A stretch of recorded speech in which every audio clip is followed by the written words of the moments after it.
વિદ્યાર્થી મિત્રો, ધોરણ 11 કોમર્સ અને 11 આર્ટ્સ ના વિદ્યાર્થીઓ માટે ઇકોનોમિક્સ વિષયમાં ચેપ્ટર નંબર 7 ભારતીય અર્થતંત્રની આપણે શરૂઆત કરેલી છે એનો આજે ત્રીજો ભાગ.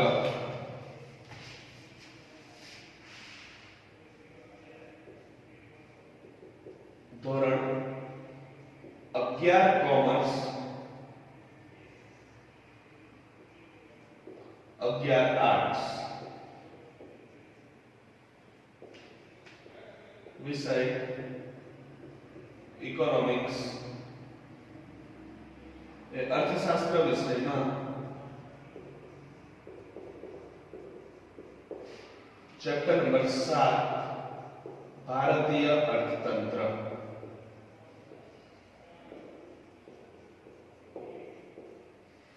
જેની અંદર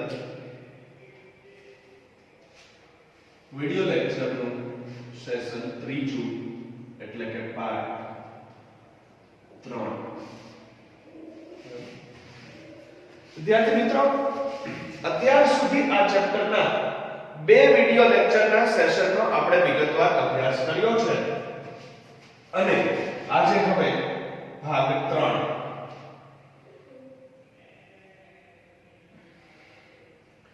ચેપ્ટરની પ્રસ્તાવનાથી શરૂ કરી અને આપણે ભારત દેશના અર્થતંત્રનો પરિચય મેળવ્યો હતો અને આપણો લાસ્ટ લેક્ચરનો અભ્યાસનો મુદ્દો હતો પ્રાચીન ભારત, બરાબર. અને પ્રાચીન ભારતમાં હવે આપણે જોવાનું છે રાષ્ટ્રીય આવક વિશે. પ્રાચીન ભારતની રાષ્ટ્રીય આવક.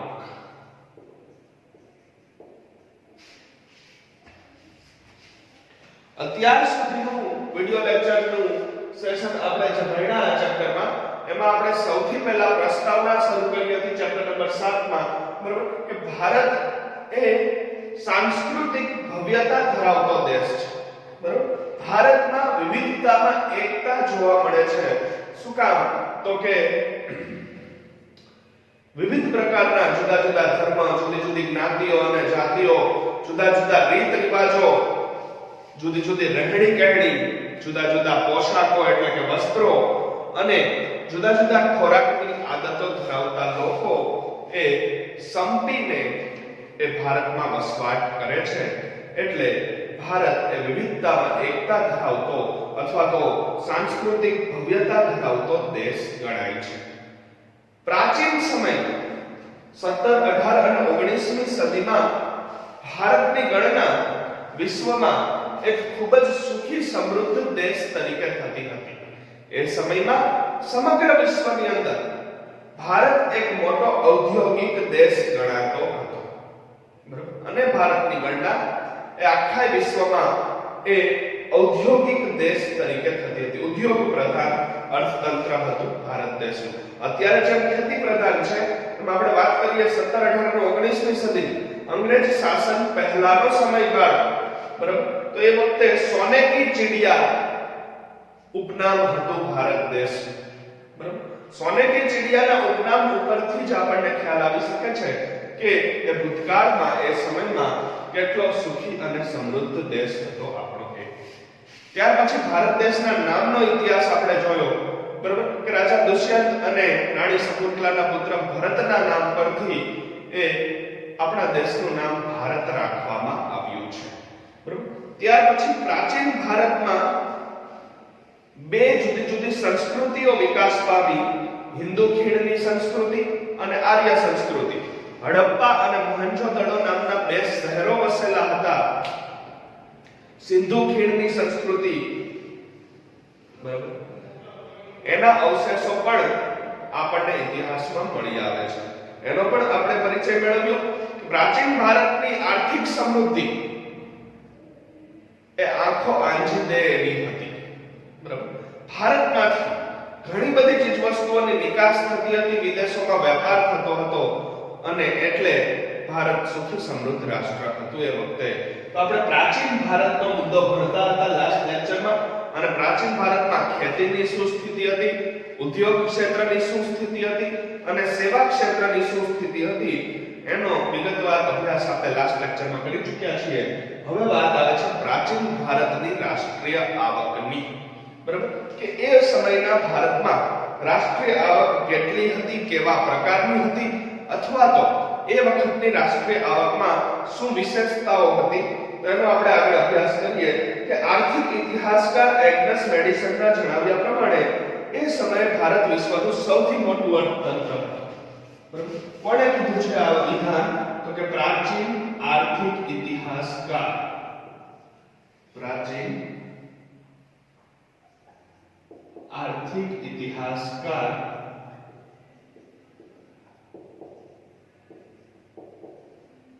એગ્નસ મેડિસનના મતે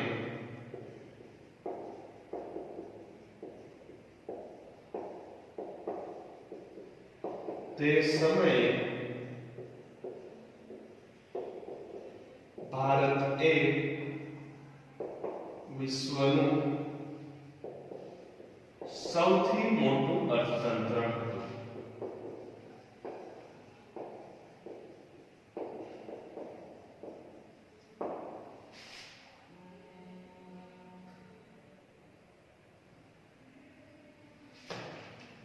મૌર્ય રાજાઓના સમયમાં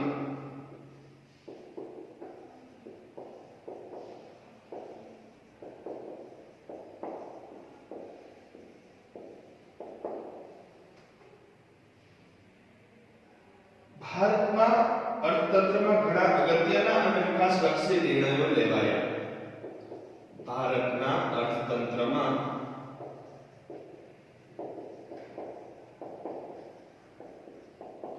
ઘણા અગત્યના અને વિકાસલક્ષી નિર્ણયો લેવાયા.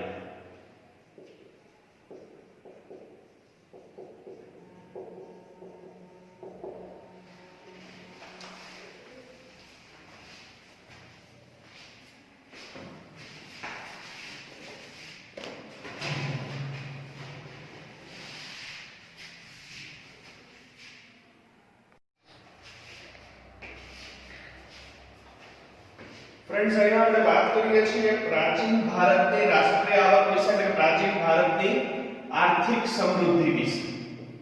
બરાબર. પ્રાચીન ભારતની અંદર આપણે ખેતી ક્ષેત્ર, ઉદ્યોગ ક્ષેત્ર, સેવા ક્ષેત્રની શું પરિસ્થિતિ હતી, બરાબર, એનો વિગતવાર પરિચય મેળવ્યો છે. હવે એ સમયે રાષ્ટ્રીય આવક કેવી હતી દેશની, કેટલા પ્રમાણમાં હતી, એટલે કે આર્થિક સ્થિતિ શું હતી દેશની, એ પોઈન્ટ આપણે જોવાનો છે. બરાબર.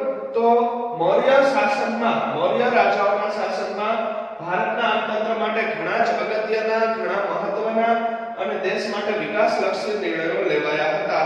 આગળ જોઈએ તો આ એક એવો સમય હતો કે જે વખતે આ એક એવો સમય હતો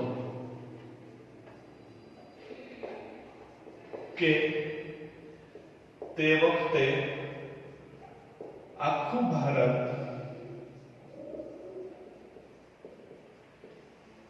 એક રાજાના શાસન હેઠળ હતું.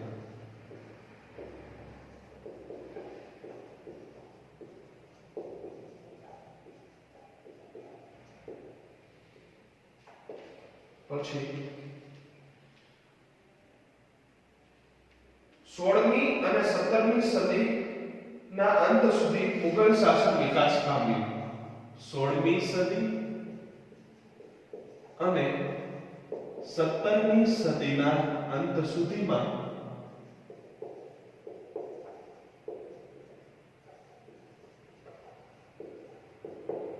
ભારતમાં મુગલ શાસન વિકસ્યું.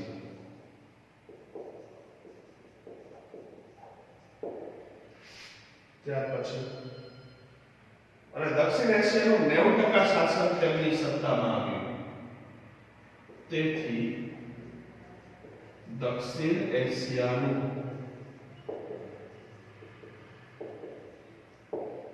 90% શાસન મુઘલોની સત્તામાં આવ્યું અને તેમને એક સમાન કરવેરા અને જકાત લાગુ કર્યા. એક સમાન કરવેરા અને જકાત લાગુ કર્યા. પછી શું કીધું છે?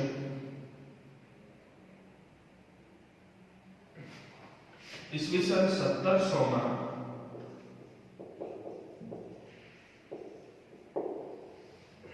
ઔરંગઝેબના શાસનકાળમાં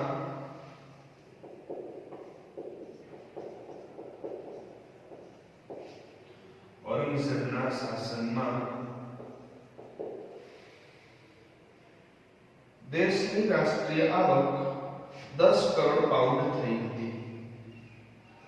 દેશની રાષ્ટ્રીય આવક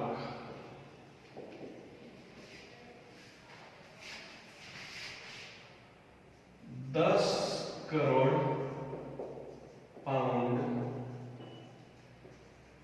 થઈ હતી.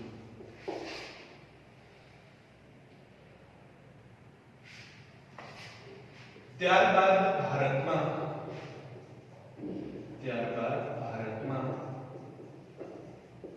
વેપારના હેતુસર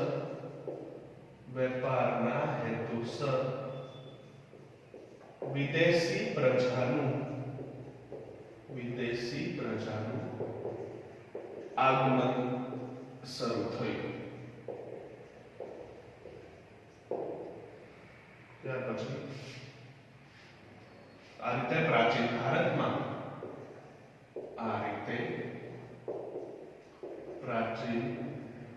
ભારતમાં તમામ ક્ષેત્રોમાં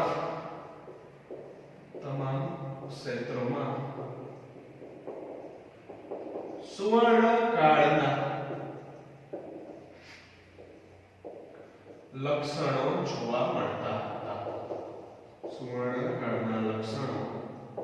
જોવા મળતા હતા. આ થઈ ગઈ આપણી પ્રાચીન ભારત વિશેની સમજૂતી પૂર્ણ. જો ફ્રેન્ડ્સ, પ્રાચીન ભારતના અભ્યાસના મુદ્દામાં અગાઉના વિડિયો લેક્ચરના સેશનમાં એટલે કે પાર્ટ 2 ની અંદર આપણે ખેતી ક્ષેત્ર, ઉદ્યોગ ક્ષેત્ર અને સેવા ક્ષેત્રની સ્થિતિ અંગે વિગતવાર પરિચય મેળવ્યો હતો. હવે વાત કરવાની છે પ્રાચીન ભારતની આર્થિક સમૃદ્ધિ એટલે કે પ્રાચીન ભારતની રાષ્ટ્રીય આવક વિશે. બરાબર? પ્રાચીન ભારતની આર્થિક સમૃદ્ધિ કેવી હતી? તો કે એ વખતે પ્રાચીન ભારતની અંદર સોનાનો સૂરજ ઉગતો હતો એવું કહેવાતું હતું અને ભારત દેશ સમગ્ર વિશ્વમાં સોને કી ચિડિયાના નામથી પ્રસિદ્ધ હતો. દરેકે દરેક ક્ષેત્ર, પ્રાચીન ભારતનું ખેતી ક્ષેત્ર હોય કે ઉદ્યોગ ક્ષેત્ર હોય કે સેવા ક્ષેત્ર હોય કે રાષ્ટ્રીય આવકનું ક્ષેત્ર હોય કે ગ્રામીણ ક્ષેત્ર હોય, ખૂબ જ સુખી અને સમૃદ્ધ હતા. બરાબર? સ્વાવલંબી જીવન ગુજારતા હતા. ક્યારેય અન્ય દેશો ઉપર આધાર રાખવો પડતો ન હતો. બરાબર? સ્વાવલંબી જીવન હતું. આવક ખૂબ જ વધારે હતી. તો પ્રાચીન આર્થિક ઇતિહાસકાર એગ્નસ મેડિસન નોંધે છે કે એ સમયે ભારત એ વિશ્વનું સૌથી મોટું અર્થતંત્ર હતું. બરાબર? એ વખતના પ્રાચીન આર્થિક ઇતિહાસકાર એગ્નસ મેડિસન એનું નામ છે. બરાબર? આર્થિક ઇતિહાસકાર એટલે આર્થિક બાબતો ઉપર નજર રાખતા એ વખતના પ્રસિદ્ધ ઇતિહાસકાર એગ્નસ મેડિસન નોંધે છે, જણાવે છે કે એમના મતે એ સમયે એટલે કે 17મી, 18મી અને 19મી સદી દરમિયાન ભારત એ આખા વિશ્વનું સૌથી મોટું અર્થતંત્ર ગણાતું હતું. બરાબર? ખૂબ જ સુખી સમૃદ્ધ દેશોમાં ભારતની ગણના થતી હતી. ઉદ્યોગ પ્રધાન દેશોમાં એ ભારતની ગણના થતી હતી. સમગ્ર વિશ્વનું સૌથી મોટું અર્થતંત્ર એ આપણું ભારત રાષ્ટ્ર ગણાતું હતું. અને રાજાશાહી વખતની વાત છે એ વખતે કે ભારતમાં મૌર્ય રાજાઓનું શાસન અમલમાં હતું. બરાબર? મૌર્ય વંશના, બરાબર, મૌર્ય વંશના રાજાઓએ ભારત માટે ઘણા જ અગત્યના, મહત્વના અને વિકાસલક્ષી નિર્ણયો લીધા હતા. બરાબર? જુદા જુદા વંશના રાજાઓ પણ ભારતમાં એ રાજ્ય શાસન કરી ગયેલા છે. મુગલ વંશ છે, મૌર્ય વંશ છે, સૂર્ય વંશ છે, ચંદ્રવંશી રાજાઓ છે, ભરત વંશ છે, બરાબર, એમાં મૌર્ય રાજાઓનો શાસનકાળ, બરાબર, એ મૌર્ય યુગ એ ભારતનો સુવર્ણ યુગ ગણાતો હતો, કારણ કે એ રાજાઓના શાસનકાળ દરમિયાન એ ભારત દેશ માટે ઘણા જ ઉપયોગી, ઘણા જ અગત્યના અને મહત્વના એ વિકાસલક્ષી નિર્ણયો લેવામાં આવ્યા હતા. અને મૌર્ય શાસનકાળ, મૌર્ય રાજાઓનું શાસન જે વખતે હતું, એ મૌર્ય શાસનકાળ એક એવો સમય હતો કે તે વખતે આખું ભારત એક જ રાજાના શાસન હેઠળ આવ્યું હતું.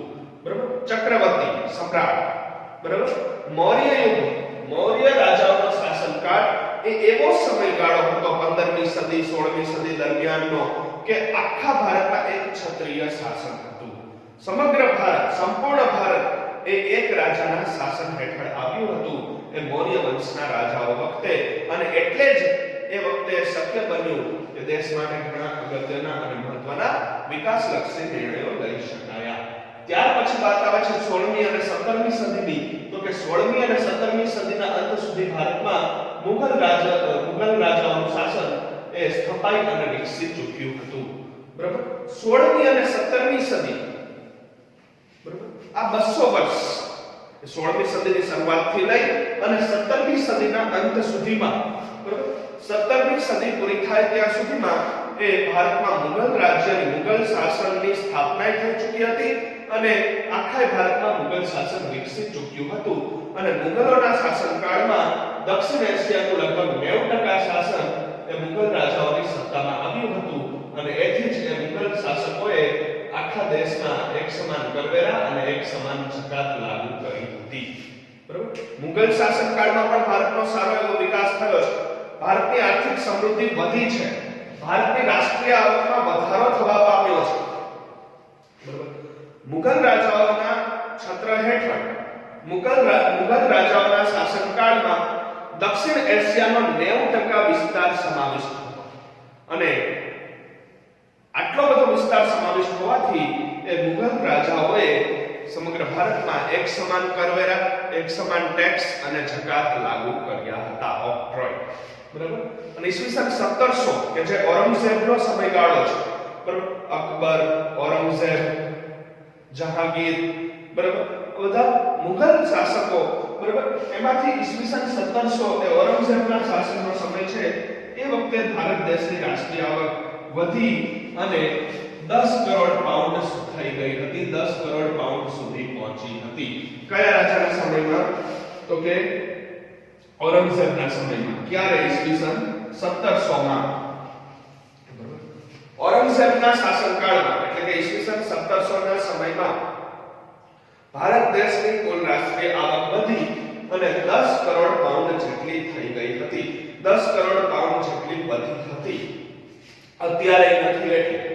બરાબર, એ વખતે એટલે કે મુગલ શાસકોના સમયમાં ઈસવીસન 1700 માં જે વખતે ઔરંગઝેબ રાજાનું શાસન હતું દેશ ઉપર, એ સમયે ભારત દેશની કુલ રાષ્ટ્રીય આવક વધી અને 10 કરોડ પાઉન્ડ જેટલી થવા પામી હતી.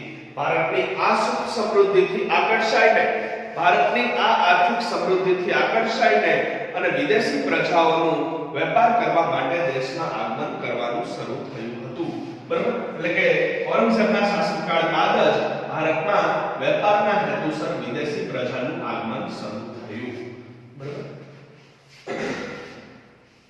ફ્રેન્ચો છે, ડચ પ્રજા છે, ફિરંગીઓ છે, અંગ્રેજો છે, આ બધા વિદેશો જે છે એ ભારતની આ સુખ સમૃદ્ધિથી અંજાયા હતા, આકર્ષાયા હતા અને એનો લાભ લેવા માટે જ એ વેપારના હેતુસર એ વિદેશી પ્રજાનું દેશમાં આગમન થયું ઔરંગઝેબના શાસનકાળ બાદ, ઔરંગઝેબના સમયમાં જ. બરાબર, આ રીતે જ પ્રાચીન ભારતના તમામ ક્ષેત્રોમાં જોઈએ તો સુવર્ણકાળના લક્ષણો દેખાતા હતા, સુવર્ણકાળના લક્ષણો જોવા મળતા હતા. બરાબર, પ્રાચીન ભારતનું આપણે કોઈ પણ ક્ષેત્ર લઈ લઈએ, આર્થિક સમૃદ્ધિનું, રાષ્ટ્રીય આવકનું ક્ષેત્ર લઈએ કે પછી ખેતી ક્ષેત્ર કે ઉદ્યોગ ક્ષેત્ર કે સેવા ક્ષેત્ર, ક્યાંય કોઈ પાબંદીઓ નહોતી, ક્યાંય કોઈ નિરાશાજનક વાતાવરણ નહોતું. બરાબર, ક્યાંય કોઈ નકારાત્મક બાબતો નહોતી. બરાબર, પ્રાચીન ભારતની વાત કરીએ તો પ્રાચીન ભારતમાં દરેકે દરેક ક્ષેત્રમાં એ સુવર્ણ યુગના લક્ષણો જણાતા હતા. એટલે જ પ્રાચીન કાળમાં ભારત એ સોને કી ચિડિયાના નામથી પ્રસિદ્ધ હતો. બરાબર, તો આ પરિચય મેળવ્યો આપણે પ્રાચીન ભારત વિશેનો. હવે પછીના નેક્સ્ટ સેશનમાં આપણે સ્વતંત્રતા પહેલાનું અર્થતંત્ર કેવું હતું 1947 પહેલા, બરાબર, એટલે 17મી સદીથી લઈ ઈસવીસન 1700 થી લઈ અને 1947 સુધી, બરાબર, એ પ્રાચીન ભારત પછીનો સમય અને સ્વતંત્રતા પહેલાનો સમય, બરાબર. સ્વતંત્રતા પહેલાનું ભારતીય અર્થતંત્ર એના વિવિધ ક્ષેત્રોની માહિતી મેળવીશું એ હવે પછીના નેક્સ્ટ સેશનમાં પાર્ટ નંબર 4 માં. Thank you all of you.